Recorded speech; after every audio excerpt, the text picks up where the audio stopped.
வணக்கம். மனம் கவர்ந்த பங்குச்சந்தை அப்படிங்கிற அந்த தொடரில் வார நாட்களில் நம்ம பங்குகளை பற்றி பார்த்துக்கிட்டு வரோம்.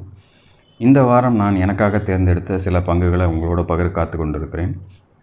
பங்குச்சந்தையினுடைய நிலவரத்தை நம்ம போன வீடியோவிலே சொல்லியிருந்தால் கூட இந்த வீடியோவிலையும் நான் ஒரு சின்ன நினைவுபடுத்தணும் அப்படிங்கிறதுக்காக நான் பார்க்குறேன். ஏன்னா சில பேர் அந்த இண்டெக்ஸ் வீடியோஸை சரியாக பார்க்குறாங்களான்றது எனக்கு தெரியாது. இருந்தாலும் நமக்கு அவங்கள கொஞ்சம் காஷன் படுத்துறதுக்காக இது மறுபடியும் நம்ம நிஃப்டியை இதில் சின்ன கிளான்ஸாக காமிச்சிட்டு அதன் பிறகு நம்ம ஸ்டாக்ஸுகளை பற்றி சொல்கிறது நல்லதாக இருக்கும் அப்படிங்கிறதுக்காக தான் இதை முதல்ல கொடுக்குறேன். நிஃப்டியை பொறுத்தளவில் இந்த வாரம் 24,968 க்ளோசிங். இப்போ நான் காமிக்கக்கூடிய இந்த சார்ட் வீக்லி சார்ட். ஒரே வாரத்தில் நமக்கு கிட்டத்தட்ட ஒரு 2 வாரங்களுக்கு முன்னாடி இருக்கக்கூடிய கேண்டில் பார்த்திங்கன்னா 24,800லேருந்து 25,600 வரைக்கும் ஒரே வாரத்தில் ஒரு வேகமான ஒரு ஏற்றத்தை கொடுத்து இது ஏறிக்கிட்டு போகிறத நம்ம பார்த்தோம். அங்கேருந்து பார்த்திங்கன்னா இந்த 3 வாரங்களாக படிப்படியாக அந்த லெவலுக்கு மேலே நிறுத்தப்படாமல் ஒவ்வொரு வாரமும் அதற்கு அடுத்தடுத்த லோவில் க்ளோசிங் பண்ணிக்கிட்டு வர்றது ஒரு நெகட்டிவான ஒரு விஷயமாக நம்ம நிஃப்டி 50 பொறுத்தளவில் பார்க்கணும். எப்படியாக இருந்தாலும் 24,610 அப்படிங்கிற அந்த முக்கியமான ஒரு சப்போர்ட் லெவலுக்கு மார்க்கெட் அந்த இடத்துல சப்போர்ட் எடுத்துச்சு அப்படின்னா நமக்கு மறுபடியும் திரும்பி இது மேல் நோக்கி செல்வதற்கு வாய்ப்புகள் இருக்குது. அப்படி இல்லாமல் அதை உடைக்கும் போது கொஞ்சம் ஜாக்கிரதையாகவே நம்ம பங்குச்சந்தையில் கையாளுறது நல்லது அப்படிங்கிறத நான் போன வீடியோவிலே நான் சொல்லியிருக்கேன். பட் இந்த வீடியோவில் நான் கொஞ்சம் வீக்லி சார்ட்டில் வச்சு கொஞ்சம் ஈஸியாக புரிகிற மாதிரி பார்க்குறவங்களுக்கு சொல்லியிருக்கேன். சில ஸ்டாக்குகள் நமக்கு பங்குச்சந்தைக்கு கொஞ்சம் மாறுபட்ட ஒரு நிலையில் அதனுடைய தன்மை மேலே போகிற மாதிரி இருக்குது அப்படின்னும்போது அதை மட்டும் நான் சிலதை எடுத்து வச்சுருக்கேன். அதுவும் சரியான பிரேக் அவுட் தந்தால் மட்டும் நம்ம அதை எடுத்து செய்யலாம். வாய்ப்புகள் சரியாக அப்படி கொடுக்கல அப்படின்னா டெஃபினட்டாக அந்த மாதிரி ஸ்டாக்லேயும் நம்ம கை வைக்காமல் இருக்கிறது நல்லது. இந்த மாதிரி இறங்கிட்டே வரும்போது நல்ல சப்போர்ட் லெவல் கிடைக்கும்போது நம்ம வாய்ப்புகளை எடுத்துக்கலாம் அப்படிங்கிறத நான் இந்த நேரத்தில் சொல்ல விரும்புகிறேன். இன்னொரு புது எக்ஸாம்பிள் ஒன்று நான் காமிச்சிட்டு உங்களுக்கு அதுக்கப்புறம் நான் இந்த பர்டிகுலர் வீடியோவில் நம்ம ஸ்டாக்ஸுகளை பற்றி காமிக்கிறேன். நான் குறிப்பிட்ட அந்த ஸ்டாக் பேர் அசோக் லைலாண்ட் லிமிடெட்.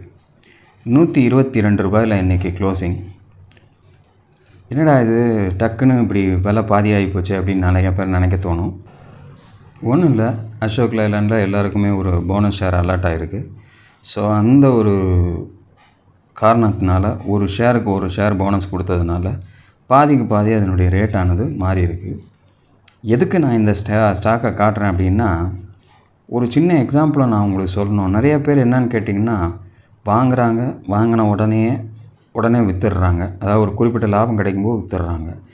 ஒரு சில பங்குகள் நமக்கு தொடர்ந்து நல்ல லாபத்தையே கொடுத்துக்கிட்டு இருக்கக்கூடிய பங்குகளாக இருந்தால் அதில் கொஞ்சம் ஸ்டாக்ஸுகளை வச்சுக்கிட்டது நல்லது அப்படிங்கிறதுக்காக தான் இந்த பர்டிகுலர் பங்கை நான் சொல்ல வரேன். நான் இதை கிட்டத்தட்ட ஒரு 2005லேருந்து இந்த பர்டிகுலர் ஸ்டாக்கை வாட்ச் பண்ணிக்கிட்டு வரேன். வெறும் 30 ரூபாய்க்கு 33 ரூபாய்க்கு உட்பட்டு இது ட்ரேட் ஆகிறத நம்ம பார்க்க முடிஞ்சது அந்த காலகட்டத்தில். இப்போ இது ஸ்டாக் ஸ்ப்ளிட் ஆகிட்டதுனால நம்ம அந்த ரேஞ்சை பார்த்திங்கன்னா ரொம்பவும் குறைவாக தெரியும். இருந்தாலும் இது போனது என்னவோ 250க்கு மேலே போச்சு. அதுக்கு கீழே இப்போ நம்ம பார்த்திங்கன்னா இப்போ ரீசெண்ட் டேஸில் பார்த்திங்கன்னா இதனுடைய ரேட்டெல்லாம் பார்த்திங்கன்னா எங்கேயோ இருக்கும். 10 ரூபாயெல்லாம் காட்டுது பாருங்கள். 2013லலாம் அந்த ரேஞ்சிலலாம் 6 ரூபாய் 7 ரூபாயெலாம் காட்டுது. ஆக்சுவலாக இது என்னென்னா இது பிரிச்சிட்டதுனால இதில் பாதியாக காட்டுது. நமக்கு அந்த பர்டிகுலர் டைமில் இதனுடைய மூமெண்ட் பார்த்திங்கன்னா எவ்வளோ இருந்திருக்குன்னா ரொம்ப குறைச்சலான விலைகளில் தான் இது ட்ரேட் ஆகிட்டு இருக்குது. இப்போ இது பாதி விலையாக ஆகிட்டதுனால இதுவும் பாதி விலையில் காட்டுது இவங்க கிராஃபில். இருந்தாலும் நான் எதுக்கு சொல்ல வரேன்னா இந்த பர்டிகுலர் பங்கை பொறுத்தளவில் நமக்கு இதனுடைய வியாபார தன்மையை கொஞ்சம் ஆராய்ந்து பார்த்தோம் அப்படின்னா தொடர்ந்து அசோக் லைலாண்டுக்கு ஒரு நல்ல ஒரு வருமானத்தை ஈட்டிக்கிட்டே இருக்காங்க இந்துஜா குரூப். அதுலேயும் குறிப்பாக சொல்லப்போனால் நம்ம தமிழ்நாடு அரசாங்கத்தில் இப்போ வந்திருக்கக்கூடிய மின் பேருந்துகள் கூட அசோக் லைலாண்டுலாம் வந்துக்கிட்டு இருக்குது. ஸோ அது மாதிரியான சில புதிய முயற்சிகளையும் தொடர்ந்து இவங்க செய்துட்டு வர்றதுனால இதனுடைய விலையும் நமக்கு தொடர்ந்து ஒரு கிராஜுவலான ரைஸ் கொடுத்துக்கிட்டே வர்றதை நம்ம பார்க்க முடியுது. இப்போது நமக்கு இதில் ஒரு போனஸும் கிடச்சிருச்சு. ஸோ வச்சுருந்தாங்க யாராவது அந்த மாதிரி குறைவான ரேட்டில் வாங்கியிருந்தவங்க வச்சுருந்தாங்க அப்படின்னா இப்போ அவங்களுக்கு ரெட்டிப்பாக மாறி இருக்கலாம். மறுபடியும் இதனுடைய ஏற்றம்ன்றது மறுபடியும் மேல் நோக்கி செல்ல அவங்களுக்கு ஒரு நல்ல லாபத்தை தரக்கூடிய அளவில் அப்படி அவங்களுக்கு ஒரு மாற்றத்தை கொடுத்து அது மேலே செல்லும்போது ஒரு நல்ல தொடர் லாபத்தை அவங்க சம்பாதிச்சுக்கிட்டே வருவாங்க. அது மாதிரி நீங்களும் இப்போ இந்த இடத்துல நீங்கள் இன்வெஸ்ட் பண்ணால் கூட இந்த பர்டிகுலர் ஸ்டாக்கை பொறுத்தளவில் ஒரு நல்ல ஒரு கிராஜுவல் ரிட்டர்ன்ஸ் கொடுத்துக்கிட்டு இருக்கக்கூடிய ஸ்டாக்காக அசோக் லேலாண்ட் இருக்கும் உங்களுக்கு. அப்படிங்கிறதுனால இதை மாதிரியான சில ஸ்டாக்குகளில் ஒரு நீண்ட கால அடிப்படையில் கொஞ்சம் கொஞ்சம் நீங்கள் மற்றதில் வாங்கி விற்கிறீங்கன்னா இதில் ஒரு 10 வாங்கி ஒரு ஓரமாக வச்சுருங்க. அது ஏற ஏற ஏற ஏற நமக்கு ஒரு கஷ்டமே இல்லாமல் அதை லாபத்தை தரக்கூடிய வகையில் மாறும். இது நான் அசோக் லேலாண்டுக்கு ஏதோ ரெக்கமெண்ட் பண்ணுறேன்னு நினைக்காதீங்க, சொல்கிறேன். இந்த மாதிரியான முயற்சிகளில் நீங்கள் அசோக் லேலாண்ட் மாதிரி சில ஸ்டாக்குகளில் நீங்களே, அதாவது தொடர்ந்து நல்ல ஒரு வியாபாரத்தை கொடுத்து கொண்டு இருக்கக்கூடிய ஒரு நிறுவனங்களில் நம்ம பணத்தை நம்ம போட்டு வச்சோம் அப்படின்னா பிற்காலத்தில் ஒரு சிரமமே இல்லாமல் நல்ல ஒரு ஏற்றத்தை கொடுத்து நமக்கு இந்த மாதிரியான ஒரு லாபத்தை கொடுக்கக்கூடிய வாய்ப்புகள் இருக்கும். ஏன்னா நானே வந்து அந்த 33 ரூபா ரேஞ்சில் நான் வாங்கியிருக்கேன். அதனால் சொல்ல வரேன், 33 ரூபான்றது இப்போ 250 ரூபாயாக மாறி 250 மறுபடியும் 125க்கு வந்து நிற்கிது. ஸோ அப்போது பேசாமல் வச்சுருந்தா அதனுடைய ஏற்றம் எப்படி இருக்குதுன்னு பாருங்கள். ஆனால் அதுக்காக எல்லா ஷேரையும் நம்ம வச்சுக்க முடியாது. இந்த மாதிரி தொடர்ந்து ஒரு நல்ல ஒரு தொழில் வளர்ச்சியை கொடுத்துக்கிட்டு இருக்கக்கூடிய நிறுவனங்களில் நம்ம தேர்ந்தெடுத்து முதலீடு செய்கிறது நல்லது. அப்படிங்கிறதுனால இதை ஒரு உதாரணமாக உங்களுக்கு சொல்லியிருக்கேன். ஸோ இப்போ இந்த வாரத்துக்கான புதிய ஸ்டாக்குகள் என்னென்னன்றதை பார்த்துடலாமா? GMDC, Gujarat mineral development corporation 435 ரூபா 30 காசில் க்ளோசிங். 312க்கும் 445க்குமா அதனுடைய அலைச்சல் இருந்துச்சு. இப்போ இந்த வாரமும் இன்னும் கிட்டத்தட்ட 445 நெருக்கத்துக்கு போயிருந்தாலும் கூட அங்கேருந்து இறங்கி வந்து 435 க்ளோசிங் கொடுத்துருக்காங்க. பட் இந்த வாரம் நல்ல ஒரு வால்யூமோட ஏற்றம் கொடுத்துருக்கு. ஸோ ஒருவேளை அடுத்த வாரம் அந்த 445 பிரேக் அவுட் ஆகி வெளியில் போச்சு அப்படின்னா ஒரு ஸ்ட்ராங்காக அதனுடைய மூமெண்ட் இருக்கும்போது அடுத்த 505 அப்படிங்கிறது அடுத்த லெவல். இது ஏற்கனவே இந்த 445ம் 505ம் நான் கொடுத்த லெவல்ஸ் தான் இந்த பர்டிகுலர் ஸ்டாக்கில். பழைய வீடியோஸில் பார்த்துருந்தாங்கன்னா தெரிஞ்சிருக்கும். ஸோ இந்த 445 இப்போது ரெசிஸ்டன்ஸ் லெவலாக இருக்கிறதுனால இப்போ நமக்கு புதுசாக என்ட்ரு ஆகிறவங்களுக்கு தெரியணுமேன்றதுக்காக அதை ரெட் லைனாக மாற்றிருக்கேன். ஸோ 445 கட் பண்ணி அதற்கு மேலே க்ளோசிங் வைக்கும்போது 505 அப்படிங்கிற அடுத்த லெவலுக்கு போகிறதுக்கு சான்சஸாக இருக்குது. அதையும் தாண்டி ஒரு ஸ்ட்ராங் க்ளோசிங் கொடுத்தாங்கன்னா 580 அப்படிங்கிறது அடுத்த லெவலாகும். அதையும் தாண்டி ஒரு ஸ்ட்ராங் க்ளோசிங் கொடுத்தாங்கன்னா 619ன்ற 3வது லெவலுக்கும் இது போகிறதுக்கான வாய்ப்புகள் இருக்கும். அப்படிங்கிறதுக்காக இதை நான் தேர்ந்தெடுத்திருக்கேன். காரணங்கள் இதுதான்.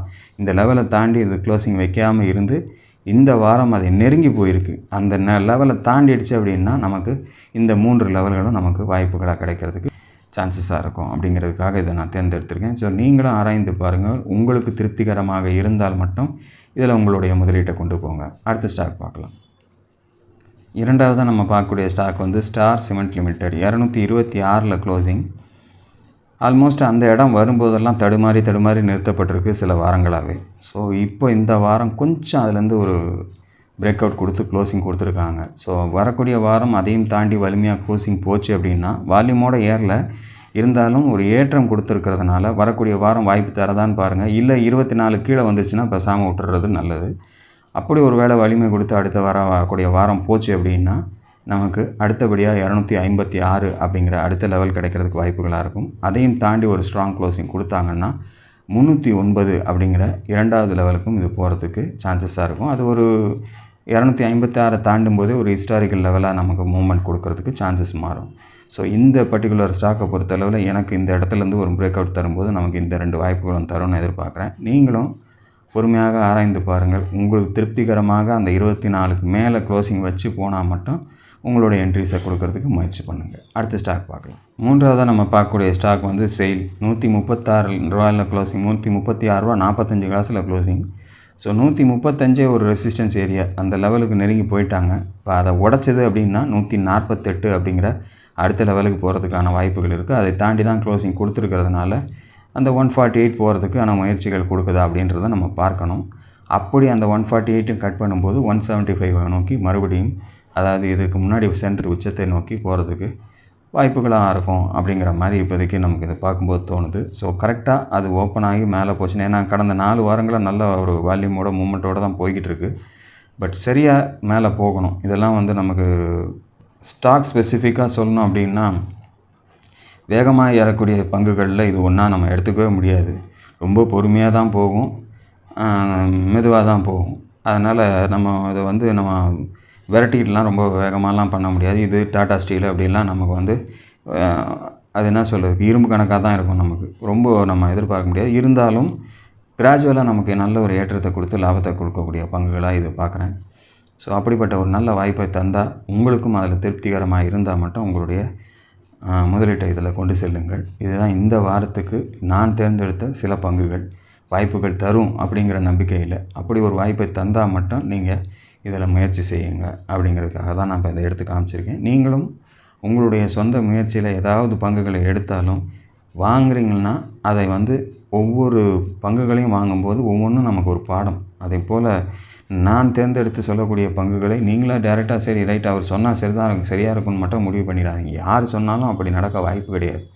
இருந்தாலும் கூட நம்முடைய கணிப்பு அப்படிங்கிறது ஒவ்வொரு வாரமாக நம்ம அதை பற்றியே யோசனை பண்ணியே செஞ்சுக்கிட்டே வர்றோம் பார்த்திங்களா, அதனுடைய விளைவில் நமக்கு ஒரு நல்ல ஒரு பாசிட்டிவ் ரிசல்ட்டை கொடுக்கும் அப்படிங்கிற நம்பிக்கையில் தான் நம்ம எடுக்கிறோம்.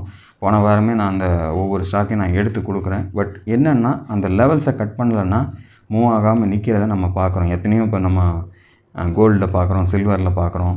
அதே சமயத்தில் செக்டர்ஸ் வைஸாக நம்ம இந்த செக்டர்ஸில் இந்த ரெசிஸ்டன்ஸ் லெவலை கொடுக்குறோம்னா அந்த ரெசிஸ்டன்ஸ் லெவலை கடக்காமல் இருக்குது. இதெல்லாம் தான் நம்மளுடைய பாசிட்டிவான திங்காக நம்ம பார்க்கணும். ஸோ அந்த இடம் வரும்போது எப்படி தடுக்கப்படுது, அதை தாண்டி சென்றால் என்ன வேகமாக செல்கிறது அப்படிங்கிறதெல்லாம் நம்ம இந்த ரெசிஸ்டன்ஸ் லெவல்ஸை கணக்கு பண்ணி நம்ம சொல்கிறது தான் நம்முடைய பங்குச்சந்தையில் நம்முடைய அனுபவம். அதை நீங்களும் வளர்த்துக்கொள்ளணும் அப்படிங்கிறதுக்காக தான் நான் இப்போ ஒவ்வொன்றா நான் போட்டு சொல்லிக்கிட்டு இருக்கேன். பார்க்கலாம் பங்குச்சந்தை நமக்கு ஒரு சரியான வாய்ப்புகளை தொடர்ந்து தந்துக்கிட்டே இருக்கா அப்படிங்கிறதுக்காக. தொடர்ந்து அடுத்த வீடியோவில் உங்களோடு இணைகிறேன். அதுவரையில் நன்றி, வணக்கம்.